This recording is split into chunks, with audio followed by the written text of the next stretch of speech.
प्रिय विद्यार्थियों, आज का टॉपिक है हमारा राजस्व मंडल, बोर्ड ऑफ रेवेन्यू। इससे पूर्व हम लोगों ने गृह विभाग, कृषि विभाग, वित्त विभाग इनके बारे में पढ़ा। इसके अलावा राजस्थान में जो विद्युत प्रशासन की नवीन व्यवस्था है और राजस्थान में जो विद्युत कंपनियां हैं उनके बारे में पढ़ा। आज हम राजस्व मंडल अर्थात बोर्ड ऑफ रेवेन्यू के बारे में पढ़ते हैं। जैसा कि आप लोग सब जानते हैं कि सभी प्रकार की शासन प्रणालियों में राज्यों के कार्यों को सफलतापूर्वक चलाने के लिए वित्त सबसे जरूरी है। प्राचीन काल में वस्तु विनिमय प्रणाली प्रचलित थी, अर्थात एक वस्तु को देकर दूसरी वस्तु ले ली जाती थी। जैसे आपको चीनी चाहिए तो आपने क्या उसको गेहूं दे दिया, या आपको दाल चाहिए तो आपने उसको बाजरा दे दिया। तो ये प्रणाली पहले प्रचलित थी। उसके बाद में मुद्रा विनिमय आया और सारी की सारी जो समस्त आर्थिक क्रियाएं हैं वो वित्त केंद्रित हो गई। राजशाही शासन व्यवस्थाओं के युग में सर्वप्रथम राजस्व एकत्र करने की प्रशासनिक प्रणाली का जन्म हुआ, क्योंकि बिना वित्त के कोई भी शासन व्यवस्था पंगु हो जाती है। प्राचीन काल से ही भूमि तथा फसल पर लगान वसूली कर राजस्व एकत्रण किया जाता था। यद्यपि आजकल भू राजस्व की मात्रा इतनी कम है कि उससे कहीं अधिक व्यय उसके एकत्रण में हो जाता है। फिर भी राजस्व प्रशासन की जो उपादेयता है, उसका महत्व है, वो कई कारणों से आज भी बना हुआ है। जमींदारी, जागीरदारी तथा बंधुआ मजदूरों से मुक्ति, हथबंदी तथा चकबंदी के नियमों का क्रियान्वयन तथा भूमि विवादों के निपटारे के लिए राजस्व प्रशासन का सुदृढ़ ढांचा सदैव आवश्यक बना हुआ है। हम यहाँ रेवेन्यू शब्द की बात करें तो रेवेन्यू जो है ये फ्रेंच शब्द है, रेवन्यू, उससे बना हुआ है। और ये भी क्या है, मूलतः लैटिन भाषा के रे वेनिर से निकलता है, जिसका मतलब है वापस आने से। रेवेन्यू संपत्ति तथा निवेश से होने वाली आय से संबंधित है। सामान्यतः राजस्व का जो अर्थ है उसका अर्थ ये होता है कि प्राप्त होने वाली आय, आमदनी, शुल्क तथा कर से है। लेकिन यहाँ राजस्व से मतलब केवल हमारा भू राजस्व है। राजस्थान में राजस्व प्रशासन का जो राजनीतिक नेतृत्व है वो राजस्व मंत्री करता है। राजस्व मंडल के रूप में हमारे यहाँ राजस्थान में एक स्वतंत्र वैधानिक निकाय है जो राजस्व प्रशासन तथा न्यायालय का कार्य करता है। 7 संभागीय आयुक्त हैं, 33 जिला कलेक्टर हैं और 273 से अधिक तहसील कार्यालय हैं, 250 के आसपास उपखंड कार्यालय हैं और हजारों गांवों में पटवारी राजस्व प्रशासन की व्यवहारिक भूमिका के रूप में संचालित होता है। यदि हम इसकी राजस्व प्रशासन की हायरार्की को देखें तो सबसे ऊपर राजस्व मंडल है, उसके नीचे संभागीय आयुक्त हैं, उसके पश्चात जिला कलेक्टर व जिला मजिस्ट्रेट हैं, उसके बाद में अतिरिक्त जिला कलेक्टर हैं और फिर उपखंड अधिकारी, फिर उसके नीचे तहसीलदार, फिर उसके नीचे नायब तहसीलदार और फिर उसके पश्चात में भू अभिलेख निरीक्षक और फिर उसके बाद में पटवारी हैं। तो इस प्रकार से क्या है, ये एक पद सोपान है हमारे यहाँ राजस्थान में राजस्व प्रशासन का। अब हम देखते हैं कि जो राजस्व मंडल है उसकी स्थापना भारत में सबसे पहले ईस्ट इंडिया कंपनी के द्वारा 1786 में बंगाल प्रेसिडेंसी में हुई थी और इसी साल मद्रास में भी क्या राजस्व मंडल बनाया गया था। चूँकि राजस्थान ब्रिटिश शासन के दौरान एक देशी रियासतों या राजशाही ठिकानों द्वारा संचालित होता था, अतः राजस्थान में राजस्व मंडल की स्थापना स्वतंत्रता के बाद हुई। ज़्यादातर राज्यों में राजस्व मंडल कार्यरत हैं। राजस्थान में हमारे यहाँ राजस्व मंडल जो है, रेवेन्यू बोर्ड जो है, उसकी स्थापना तिथि जो है वो 1 नवंबर 1949 मानी जाती है। राजस्व मंडल जो है उसका मुख्यालय जो है वो अजमेर में है। इसके अलावा उसकी कुछ सर्किट पीठें भी हैं जो जयपुर, उदयपुर, जोधपुर, बीकानेर, कोटा, अजमेर और भरतपुर में, जहाँ संभाग कार्यालय है वहाँ पर क्या है, इसकी सर्किट पीठिंग भी है। राजस्व मंडल की कुछ विशेषताएं भी है। एक तो ये क्या है, सबसे प्राचीन अभिकरण है, सरकारी अभिकरण। इसको क्या है, वैधानिक अधिकार या आधार प्राप्त है। ये एक निगम निकाय है, कॉरपोरेट बॉडी है, अर्थात यह मुकदमा कर सकता है और इस पर मुकदमा हो भी सकता है। यह बहुसदस्यीय निकाय है। यह राज्य सरकार तथा जिला प्रशासन के मध्य सामंजस्य स्थापित करता है। कई विभागों से संबंध होने के कारण यह एक बहुकार्यात्मक निकाय भी है। अब हम राजस्व मंडल के संगठन के बारे में थोड़ा देखते हैं।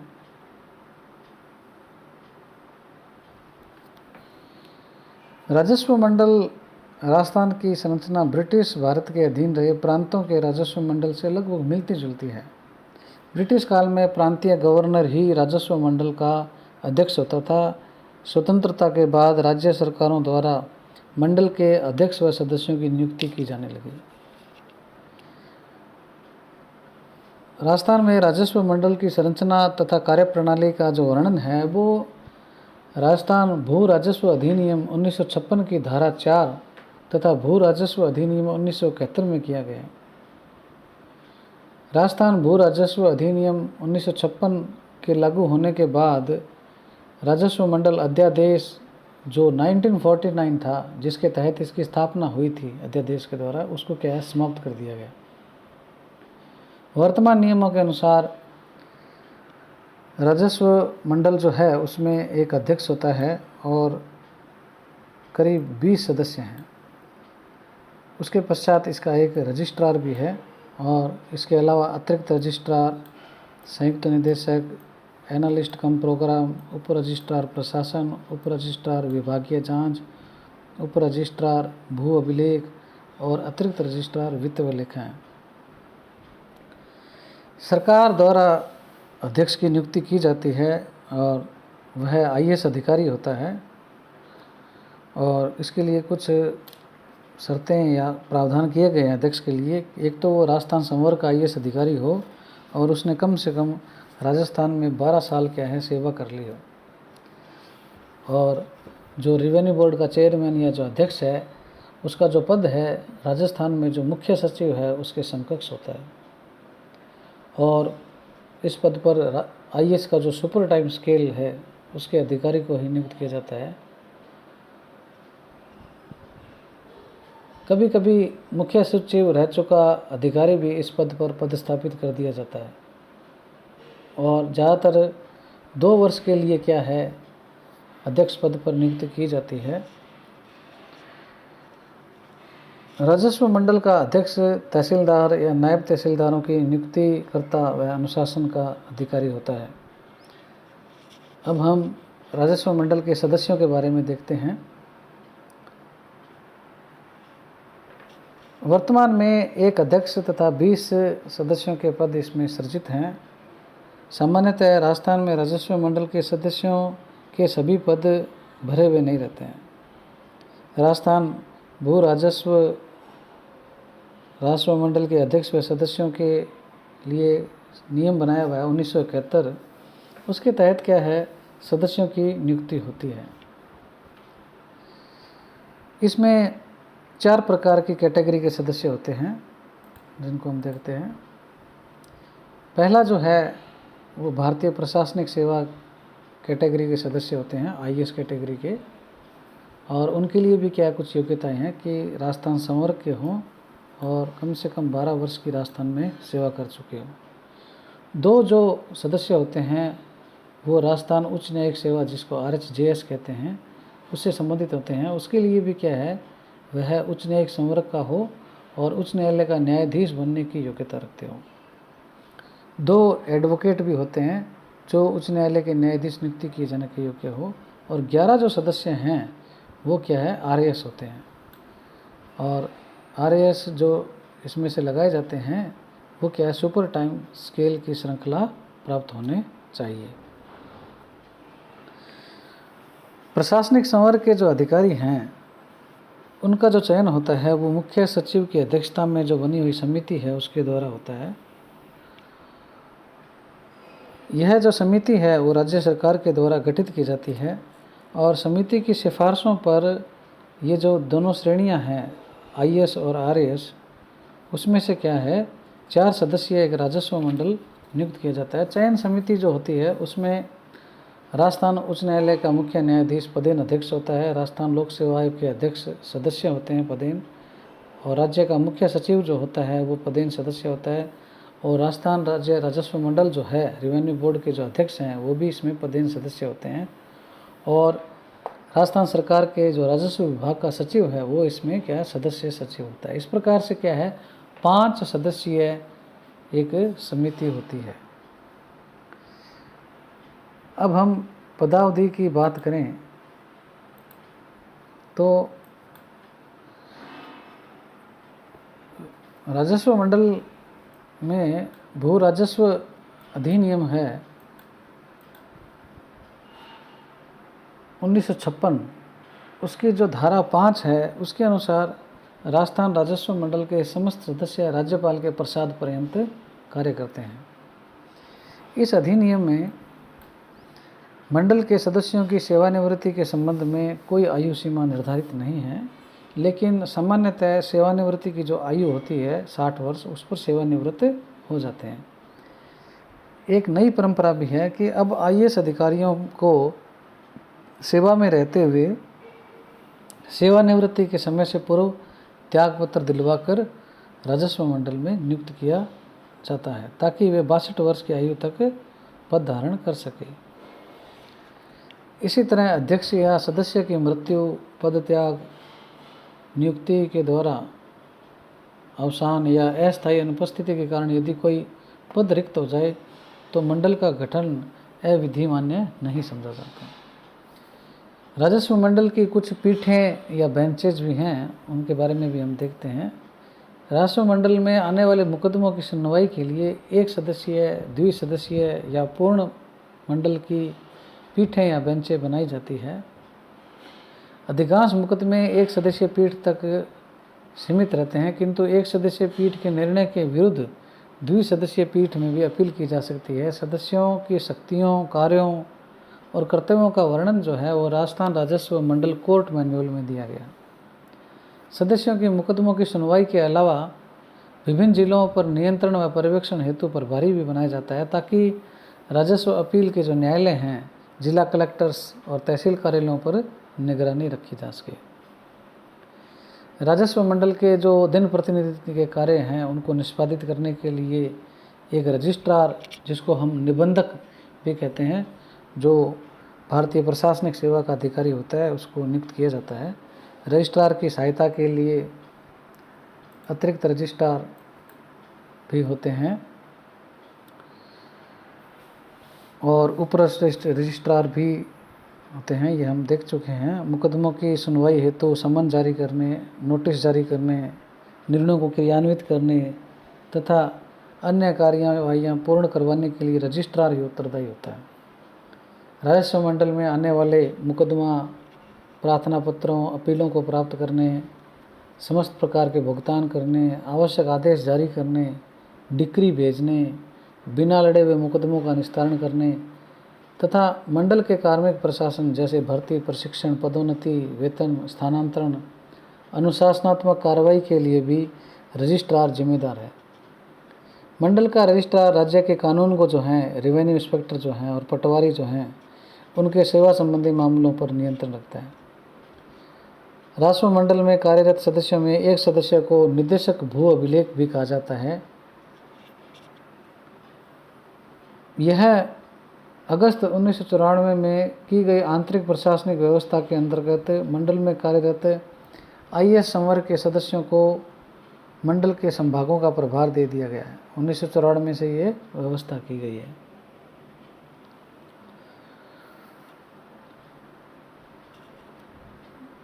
ताकि राजस्व प्रशासन के संबंध में निर्देश देने, जिला कलेक्टर्स के आदेशों के विरुद्ध राजस्व कार्यालय के कार्मिकों को अपीलें सुनने और राजस्व अपील अभिकरणों, जिला कलेक्टर कार्यालयों, कोषागारों तथा अधीनस्थ राजस्व न्यायालयों का निरीक्षण सफलतापूर्वक किया जा सके।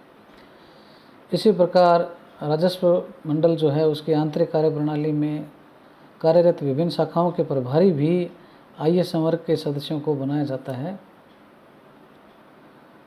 एक सदस्य के अधीन 2-3 शाखाएं होती है। राजस्व मंडल के प्रशासनिक कार्य को सुचारू रूप से चलाने के लिए इसको हम 15 शाखाओं में बांटा गया।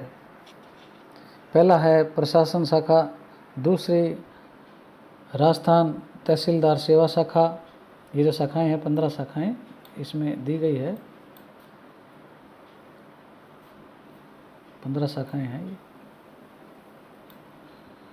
प्रशासन शाखा, राजस्थान तहसीलदार सेवा शाखा, पेंशन शाखा, रिट शाखा याचिका जिसको हम कहते हैं, निरीक्षण शाखा, विभागीय जांच शाखा, भू अभिलेख शाखा, गोपनीय शाखा, सांख्यिकी शाखा, न्याय शाखा, लेखा शाखा, बिल शाखा, रिकॉर्ड शाखा और भंडार शाखा तथा कंप्यूटर शाखा। ये इस प्रकार से क्या है 15 शाखाओं में क्या है उसका राजस्व मंडल का कामकाज निपटाया जाता है। प्रत्येक शाखा का कार्य उसके नाम से स्वतः स्पष्ट हो जाता है। विभिन्न प्रकार के आंकड़ों का एकत्रण, पूर्वानुमान की तैयारी और प्रशासनिक कुशलता हेतु सेल भी गठित किए गए हैं, प्रकोष्ठ भी हैं। तो 7 प्रकोष्ठ हैं ये। कृषि सांख्यिकी प्रकोष्ठ, फसल पूर्वानुमान प्रकोष्ठ, समन्वय प्रकोष्ठ, वर्षा प्रकोष्ठ, फल तरकारी प्रकोष्ठ, पशु गणना प्रकोष्ठ, डेटा प्रोसेसिंग तथा कंप्यूटर प्रकोष्ठ। ये इस प्रकार से प्रकोष्ठ होते हैं। राजस्थान के राजस्व मंडल के मुख्यालय में लगभग 400 कर्मचारी अधिकारी कार्यरत करते हैं और संपूर्ण राजस्थान के राजस्व प्रशासन में कार्मिकों की संख्या बहुत ज़्यादा है। मंडल में राजस्व कार्मिकों के ज्ञान को अद्यतन बनाए रखने के लिए 2 अक्टूबर 1969 से एक त्रैमासिक पत्रिका भी प्रकाशित होती है जिसको हम क्या है रा कहते हैं। अब हम राजस्व मंडल के कार्यों के बारे में देखते हैं।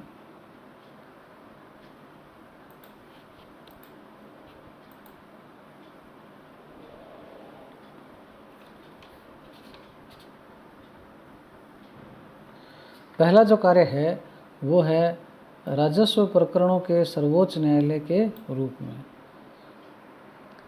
भूमि, कृषि, काश्तकारी, भूमि सुधार तथा भू राजस्व से संबंधित कानून के अंतर्गत उठने वाले विवादों तथा अधीनस्थ न्यायालयों के निर्णयों की अपीलों की सुनवाई का कार्य राजस्व मंडल करता है। राजस्व मंडल ने स्वयं की न्यायिक प्रक्रिया तथा नियम निर्धारित किए हुए हैं। सामान्यतः मंडल की कार्यप्रणाली दीवानी प्रक्रिया संहिता 1908 के अनुसार संचालित होती है। राजस्व न्यायिक तंत्र में नायब तहसीलदार, तहसीलदार, SDM, ADM, जिला कलेक्टर, राजस्व अपील अधिकारी, भू प्रबंधन आयुक्त, उपनिवेशन आयुक्त, भू अभिलेख निदेशक आदि कार्यरत रहते हैं। सन 1984 में बिक्री कर न्यायाधिकरण जो था उसकी स्थापना से पहले राजस्व मंडल राजस्थान बिक्री कर अधिनियम 1954 के मामलों की सुनवाई भी करता था। इसी प्रकार मंडल के पास राजस्थान उत्पाद शुल्क अधिनियम 1950, राजस्थान नगरपालिका अधिनियम 1959, अब वो 2009 भी हो गया संशोधित होकर, के कुछ अधिकार थे जो अब संभागीय आयुक्तों को दे दिए गए हैं। मंडल के अधीन आने वाले अधिनियम तथा प्रकरणों में समय और आवश्यकता के अनुसार राज्य सरकार परिवर्तन कर सकती है। वास्तव में राजस्व मंडल राजस्व मामलों का राज्य में सर्वोच्च न्यायालय है जो अपील, पुनर्व्याख्या तथा संदर्भ प्रकरण भी देखता है। दूसरा है अधीनस्थ जो राजस्व न्यायालय हैं उन पर सामान्य अधीक्षण। राजस्थान भू राजस्व अधिनियम की जो धारा 9 है उसमें मंडल को समस्त राजस्व न्यायालयों तथा समस्त राजस्व अधिकारियों पर अधीक्षण और नियंत्रण की शक्ति प्रदान की गई है। कृषि प्रधान ग्रामीण समाजों वाले देशों और प्रदेशों की सरकारों की कार्यकुशलता मुख्यतः वहाँ के राजस्व प्रशासन पर निर्भर करती है। ग्रामीण समाज में व्याप्त असंतोष तथा भूमि से संबंधित कृषक शिकायतों को दूर करने के लिए राजस्व प्रशासन के अनेक अधिकारी और कर्मचारी प्रदेश में कार्यरत हैं। इन अधीनस्थ राजस्व अधिकारियों जैसे जिला कलेक्टर, उपखंड अधिकारी, तहसीलदार, नायब तहसीलदार, कानून को, भू अभिलेख निरीक्षक तथा पटवारियों पर निरीक्षण और नियंत्रण रखना बहुत जरूरी है। राजस्व मंडल के सदस्य अपने अपने पूर्व निर्धारित क्षेत्रों में जाकर जिला कलेक्टर तथा तहसील कार्यालयों का निरीक्षण करते हैं।